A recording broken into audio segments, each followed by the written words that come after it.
I'm Cameron, and I don't just read comics, I love them. Welcome back to another episode of Cameron Reads Comics. Today, we are talking about Batman issue number 118.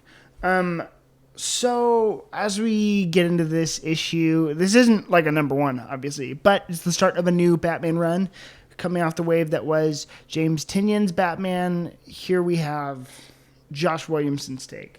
Now, the reason I thought this would be a good issue to talk about would be because, number one, Batman's a book that I've always subscribed to. It was the first book on my pull list ever. It's the book. It was Scott Snyder's run that got me into Batman, or into pull lists and modern comics in general. I was always into them, but it was when Scott Snyder. I was one of the people that hopped into DC all of it in the New 52. So there's that run that kind of sealed my modern relationship with comics. But I was always kind of familiar with stuff that was going on. I was trying to read key story arcs, and so now here we are. I've never unsubscribed from Batman, so I pretty much have all of Tom King's run. I definitely have all James Tynion's run, and so now I'm picking up with Josh Williamson. I can't say that about every character arc that I've been reading. I haven't always subscribed to Spider-Man. I haven't always subscribed. You know what I mean?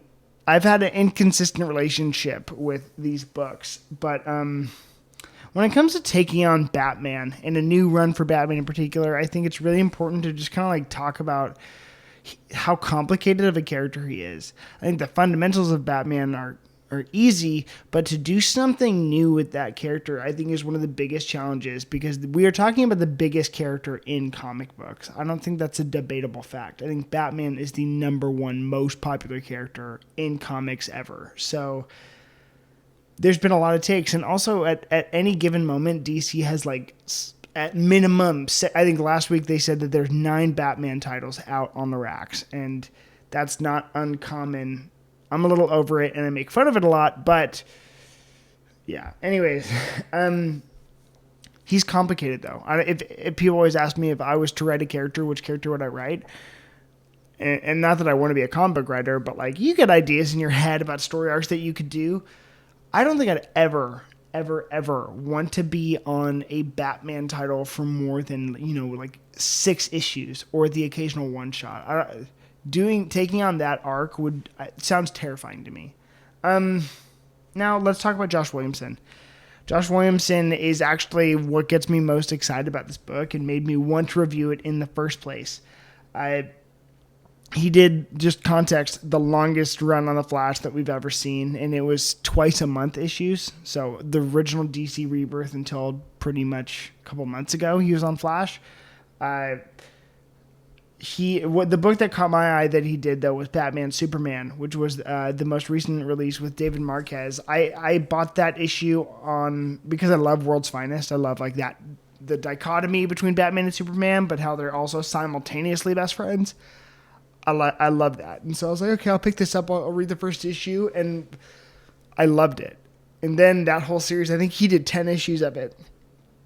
Absolutely adored it. And I was like, wow, because I'd read a couple of his Flash arcs, and I was like, they're good. I just felt like they were good. But I think I need to dive back into the Flash run that he did, because I think he's one of the most slept-on writers in DC. I think he has James Tynion, Scott Snyder level energy, but closer to something fundamentally like Mark Waid, which, if you guys know, you're finding out now, Mark Waid is my favorite comic book writer. I read that, but going now to spoil something for my best of the year list, Josh Williamson's Robin was the thing that Josh Williamson's Batman Superman was the thing that got me into that writer. I'm like, okay, I like you. You're doing something. There's some secret sauce that you're using here that I love. Then I read his Robin, and I just picked that up as a number one issue, and I was like, okay, let's just read issue number 1. And you guys know my policy on issue number 1s. Your job is to get me to buy issue number 2. I can say in full confidence, as a spoiler now, in my best of 2021 list, Robin by Josh Williamson is my absolute number 1. And I don't even like Damian. My favorite Robin is Tim Drake. So that should give you some context into, I shouldn't I'm so surprised by this writer, this character. I adore his Robin run. I adore what he's done with Damian and Ra's al Ghul and Connor Hawke. Oh, so finding out he was going to do this book, I was like, this is exactly what I need. When it comes to Jorge Molina, the artist, this is my first exposure to that artist. So I didn't know what to expect in this, Let's get into the story. I make fun of DC's Batman obsession, and I think he is overused. Again, like I said, I think 9 titles in the last week were released solely for Batman. How much of DC's Black Label is literally just DC's R-rated Batman label? You know what I mean? I'm not in love with that. But right now, I will also say, I'll eat my words and say that every Bat Family title right now is just absolutely killing it. You have what I just said, Josh Williamson's Robin. You have Bruno Redondo and Tom Taylor's Nightwing. And then Mariko Tamaki and Dan Mora's Detective Comics run has been my favorite Bat title coming out as of late. I just think the secret sauce they have right now, and even James Tynion and George Jimenez's Batman pre this series, I thought was really good. I didn't think it was amazing, but I thought it was really good. So knowing Josh Williamson and knowing his style and knowing that he's able to bring out these aspects of characters that I love about these characters, the Batman in this book, in this first issue, was exactly the kind of Batman that I wanted to see. The opening scene of the book is 2 guys trying to break into, I don't remember what it was. They're stealing something.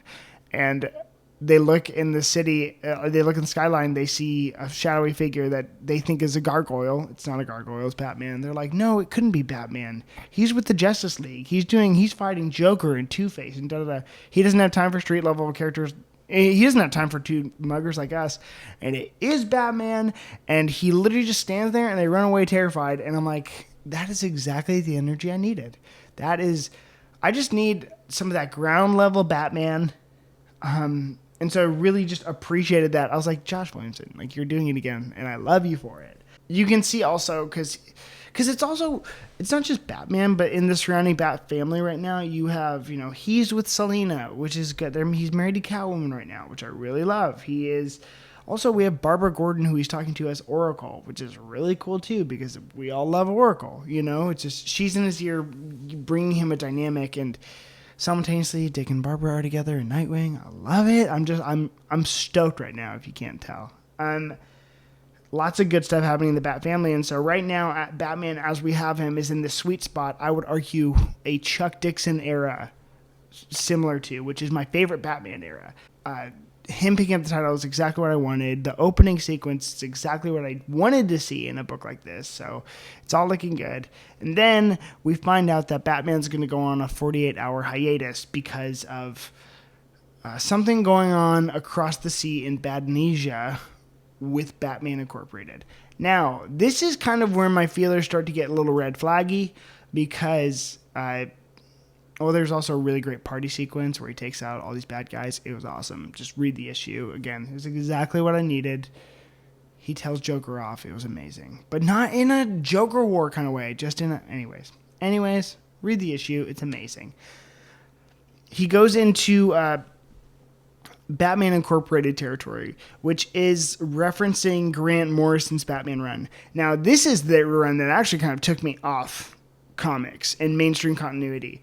It's funny because I appreciate Grant Morrison a lot more now than I used to because of some stuff he did. It was mostly because he dethroned Tim Drake, and Tim Drake is my boy. So he brought in Damian, and Damian's obviously a controversially likable character. So he's referring. So I was always hesitant to read that run. I've read a majority of it, but he's bringing the Batman Inc. stuff, and the Batman Inc. stuff is not quite. I'm not super familiar with it. So he's referencing Morrison's run, and that's when I was like, I don't know, tread lightly, because I think even among fans, it's a controversial run.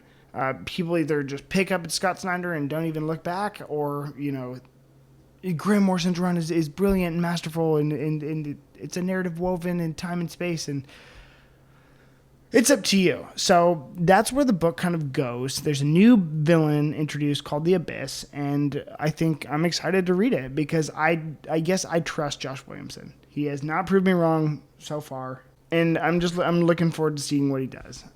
Okay, going into the art.